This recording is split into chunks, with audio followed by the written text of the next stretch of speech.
Hello there folks, I'm Dan Brown from a sort of interesting life.com, and today you're not joining me on board good old narrowboat Tilly for once. Instead, because Tilly's out of the water in the dry dock having hull painted black and goodness knows what else done to it, we're here in my old bedroom at my mum's house, sat at what is normally the reviewer's table where I do my unboxings and general reviews of items that turn up here in my name in the post. And I thought, because I've just been putting the finishing touches on my next narrowboat book, which is a reworking of one of my earlier books that hasn't been available for a while, and we'll get into details of that in another video.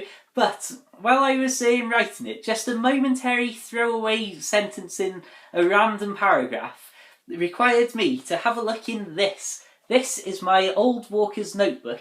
And if you haven't seen this before, or seen it in my videos, it doesn't make very many appearances, but basically on the inside, the pages are all laid out for you to record different walks and different routes that you've travelled and anything of interest that's gone on that particular trip. And I wanted to just reference something from back before I had the boat. So I had a look, and again, the fact that I've got a random notebook like this, that I can look back 6 years in time pretty much and go, oh yeah, that's what it was, oh that's what walk I was doing at that time, and this is how long it took me and the route I took and what happened on it. Again, that's why I love diaries and writing things down, whether that's on Facebook or Twitter, whether that's physical. I mean, in the background here, the only thing I've got on the desk is my little Midori Traveller's Notebook, which I use as a wallet, but also a diary and journal and all sorts of different stuff that I've got attempting different ideas in there. And for argument's sake, if I reach up here, you can see I've got loads and loads of these miniature notebooks that have got various amounts of writing in them, and I think about 10 or 12 of these are all different diaries. For example, there's January 2015, we've got them going back to September 2013 in those notebooks, I think. We'll put those to one side.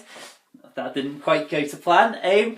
But yeah, so I thought I would give you a quick reading from this of a few examples. And what I think is quite interesting, this was a time of my life where I first had the idea of getting a boat. So you can see the sort of initial trips where I walked to a marina and had a look at boats for the first time in here. And also, I had a hernia and had to have 2 months off work. It was the second time I'd had a hernia. So there's a massive gap in what I could do and actually going out walking, because I was practically stuck in the house for 4 weeks. And yeah, it's just interesting. There's a lot of things that go on in this notebook. Not all of them that I'll read out, but hopefully you'll enjoy an insight into what I always talk about in my videos, that before boat life I was always out, and I was spending loads of time out on the Welsh border and round Western Rin where my friends live, but literally 10 minutes away from the canal. So places like the Poacher's Pocket, where my current winter mooring spot tends to be, has featured for years and years before I had a boat as a big part of my life, as well as obviously Chirk Bank, the Lion Keys, the Chirk Aqueduct and Llangollen, all of these canal places that now I spend 5 months a year at over the winter, were well and truly settled into my life long before I even imagined the boat. So, without further ado, as we're approaching 4 minutes in this video, I suppose it's time I started reading something out of here. So hopefully you'll enjoy this little bit of the background of how I always say that Tilly the narrowboat was never about living on board a narrowboat. It was about living out at these places that for many, many years I was able to go and enjoy. Let's dive in. Need my glasses so I can actually see what we're looking at. Now, if only I could read my own handwriting. So then, we have got a lot. One of the things I used to do a lot of is walking to my friends at Western Rin, and I'd literally spend 2 nights a week there, week after week after week after week, like practically full time, and 2 days there as well. And so a lot of these walks are literally a 5-mile walk down country lanes from Oswestry here at my mum's house to my friend's house out there, and then often I'd meet my friends there, and then we'd go to Chirk and go down the canal and so on. So let's have a look at a few of these, because there's just so many of these walks in here that are literally home to Western Rin. Helena's house to Chirk, that is Western Rin. Given that I've just talked about this as if it's some sort of time machine to look back into the early days of me being interested in a boat, the first one I'll read out was the 24th of the 7th 2010, and this was setting out at 9:05 and finishing at 1:05.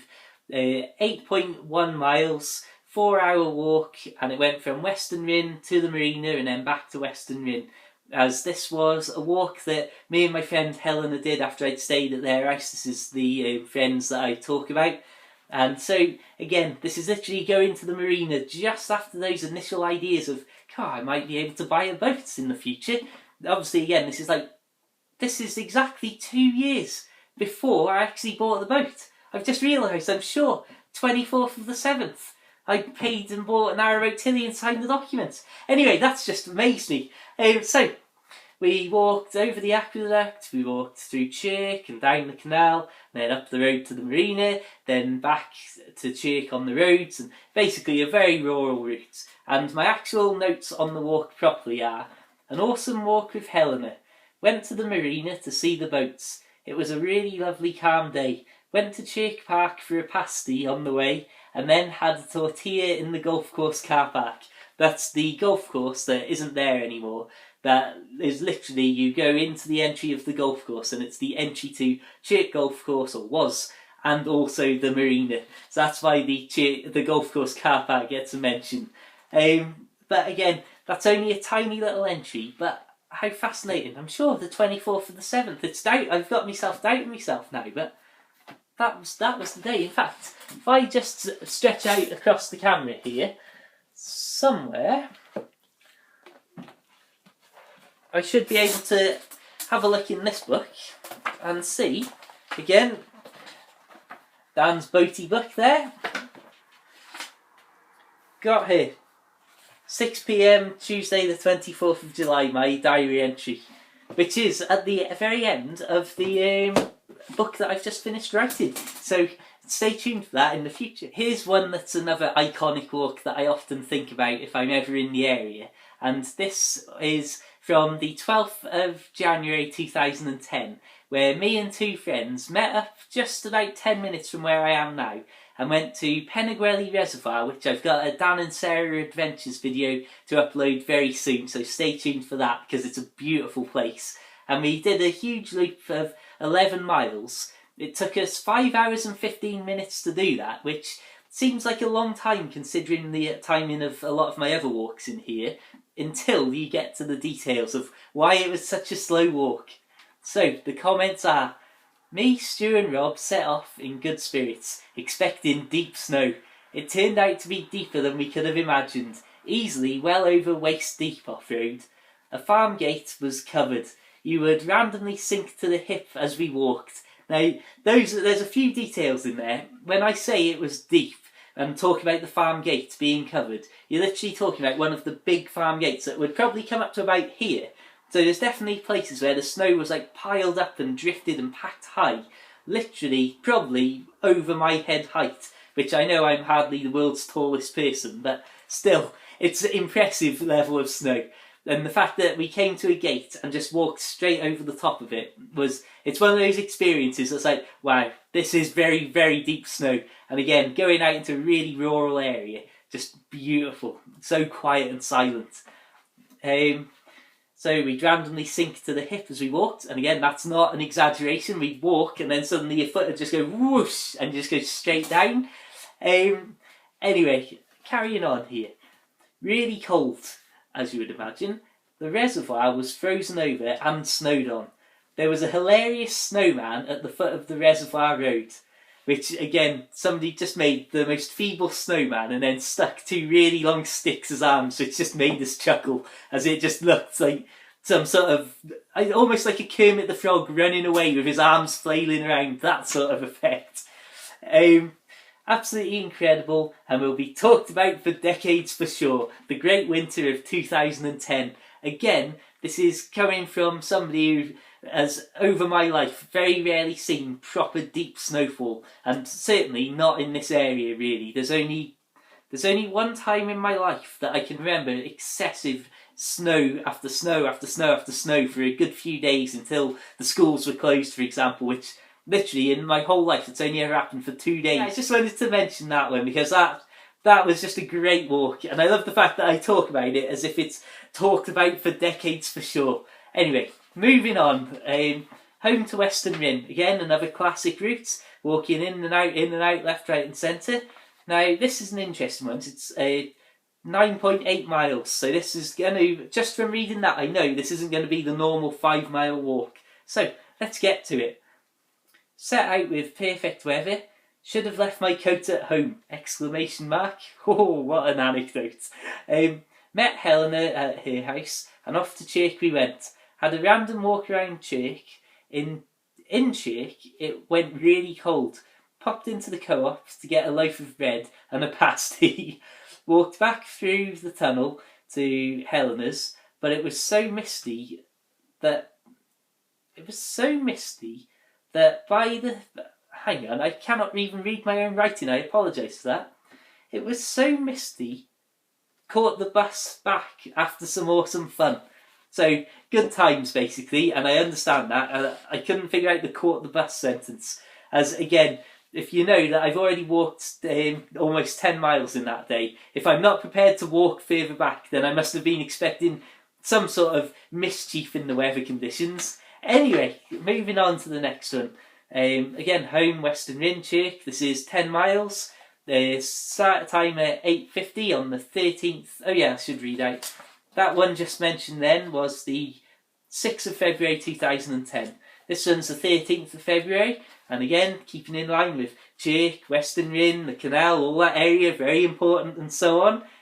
Met Helena and we set out for another trip past the friend's house. Stopped at the Chirk Co-op again. Got myself a cheese and onion roll as well as a cherry bakewell for a change.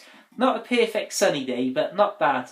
It was a nice little walk and certainly one that I don't mind doing again and again. Don't think Helena would though. Again, just totally random little notes here. Not particularly interested in that one, sorry. No snowmen in Western Rin. 6.1 miles and 3 hours 15 minutes.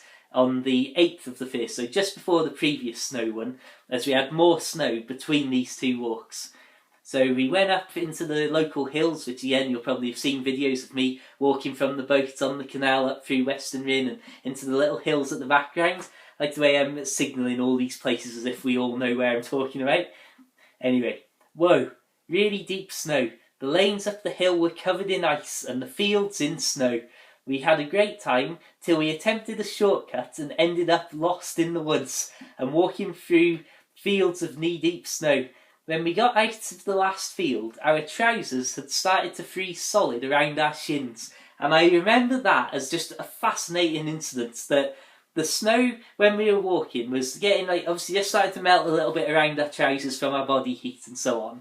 But then when we ended up moving off the proper track and just wading through fields proper up to your knees and over your thighs of snow, by the time we'd walked across that for a while and then climbed up out of over a wall out of the field, when we got out, I just remember noticing that my trousers were really sort of rigid, and when I went down to touch them, the bottoms were absolutely solid and they'd started freezing higher and higher up from obviously being wet and then being forced through all of the freezing cold snow. And again, that 8th of January 2010, just love these little insights and so on. Again, home to Western Rin, home to Western Rin to Chirk. Let's see, what else have we got? Home, Western Rin, Chirk, home, 14 miles that one. Home, Western Rin, Chirk, Western Rin, 10 miles. A nice early one. Went and met Helena for a little Chirk walk. Had a lovely cheese and onion thing from the co-op. Sat on the carved benches and ate in Chirk. Fire truck passed us, blah blah blah. Been an accident on the Gledrid roundabout. Took some nice photos. A good one of a duck. It's just random. Let's see. Another Western Rim walk. And pasties being mentioned a lot here. Right then, here's an important one for me personally, and this is the 11th of February 2010. 7.2 miles, standard walk up through the Candy Woods and over the racecourse. And there's one thing that's important, and this is where all of my life hinged around this moment ever since. And that was, An incredible day, chilly but perfect sunshine and blue sky, really peaceful. But when I bent down to photograph some feathers, I discovered that I definitely had a hernia, which somewhat marred the walk. I took some tortillas and a big bottle of water. I even took a glass to be civil. I sat down just before the woods and had a perfect countryside dinner. That is what I live for. Peace. And again, I remember that moment where it was only a couple of miles into the walk, so I went on to the walk about 5 miles afterwards, that there was 2 feathers from a pheasant in the ground, and I just bent down to take a photo, and I just felt something, and I knew, because I'd already had a hernia in the past, that that's what it was. And it was just one of those moments where I was like, oh no, this is bad. And of course, it was then when I had my time off work and couldn't really do anything. It was very miserable in the house that, again, Helena and Ollie came and took me out down to Maysbury on the canal to go in a canoe, and that's where we passed a boat that had a for sale sign in the window, and Helena said, yeah, you could live on a boat. And that was the moment that all of my life and getting a boat and everything sprang from. No dramatic stories or anything like that, just an offhand comment, and fate was sealed. And it all starts from this particular point. Again, just absolutely crazy the way that life works out. Right then, I think we'll end this video at the actual beginning of this book. So, let's dive in. This was my Christmas Day walk, which has long been a tradition, and as you can see, the fact that I did a 7-mile walk up through the Candy Woods and so on Christmas Day in 2009, that's 6 years. 6 years, that's scary to think. So, all I say about this was the first entry, so it's written a little bit oddly, and I obviously never expected to be reading it out to anybody who may or may not be watching this and finding it incredibly interesting or extremely dull and boring. Snow, snow, snow. Deep snow slowed me down as well as stopping to film and photo it. Now, what a weird way to word that, photo it. I turned up a newly found path on the right and got a little lost. Ended up late back with walking down the lanes in the dark. Stupid. An excellent trip except for the cracking ice sound when I stepped onto a frozen pond for a few seconds. A really nice walk. Rabbits in the snow! 3 exclamation marks. Now, that I just want to point out, I do not in any way, shape or form even endorse my own actions of being out in the middle of nowhere with no one knowing specifically where I was and going, cool, you know what, I'm on my own, what might be a good idea now if I step onto a frozen pond, especially if I heard it crack. Anyway, please don't be like me or do anything stupid like that, or anything like that even if you don't think it's stupid, because it probably is. But yeah, again, that's Christmas Day 2009.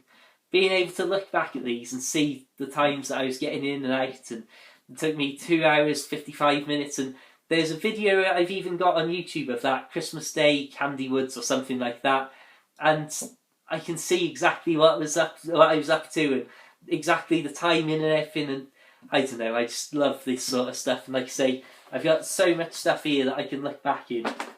Yeah, fantastic. I think though it's about time that I wrap things up and said thank you very much for watching. Feel free to check out my other videos for loads of outdoors, walking, boat life, scenery, Wales, hills, Shropshire, England, I don't know where else, who knows. Feel free to check out my books available for the Kindle. Nice short books about boaty things and boat life and, again, scenery and even diary entries and stuff like this. Search Amazon for The Narrowboat Lad. You'll find links to everything mentioned in the description below, as well as adding me on Facebook or liking the Facebook page, follow me on Twitter, whatever you want to do really. Until the next time though, keep it noteworthy, keep it boatworthy, have a fantastic day, and of course, farewell.